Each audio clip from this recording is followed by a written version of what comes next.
High, let's talk about speaking. স্পিকিংয়ে ভালো করার পূর্বশর্ত হচ্ছে দুইটা। Number one, speak loudly. Number two, speak slowly. জোরে কেন কথা বলতে হবে? কারণ ভালো ইংলিশ বলার পথে সব থেকে বড় বাধা হচ্ছে ল্যাক অফ কনফিডেন্স। সো আপনি যদি লাউডলি কথা বলতে পারেন, জোরে কথা বলতে পারেন, তাহলে এই জড়তাটা হচ্ছে ভেঙে যাবে এবং আপনি কথা বলার কনফিডেন্স ফিরে পাবেন। নাম্বার টু হচ্ছে স্লোলি কথা বলা। আমাদের একটা টেন্ডেন্সি হচ্ছে আমরা যখন ইংলিশ কথা বলা শুরু করি তখন সবকিছু একসাথে বলে ফেলতে চাই। That's a problem. এতে দুইটা অসুবিধা হয়। আমরা যদি দ্রুত কথা বলি তাহলে হচ্ছে প্রনাউন্সিয়েশন স্পষ্ট হবে না। আর আমরা জানি আইএলটিএস স্পিকিং টেস্টের যে 4টা ক্যাটাগরিতে মার্কিং করা হয় তার মধ্যে একটা হচ্ছে প্রনাউন্সিয়েশন, যেখানে পুরো 9 পয়েন্টস আছে। সো দ্রুত কথা বলতে গিয়ে আমরা যদি প্রনাউন্সিয়েশনে প্রবলেম করি তাহলে আমাদের মূল পয়েন্টস হচ্ছে অনেকাংশে কমে যাবে।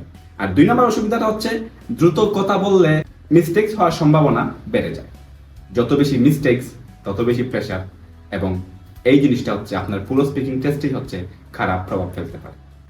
সো আপনার যদি এই দুইটা পূর্ব শর্ত হচ্ছে পূরণ করতে পারেন, একটা হচ্ছে জোরে কথা বলা আর একটা হচ্ছে ধীরে ধীরে কথা বলা, তাহলে হচ্ছে স্পিকিং এ ভালো করার সম্ভাবনা অনেকাংশেই বেড়ে যাবে। That's all for today. Thank you very much.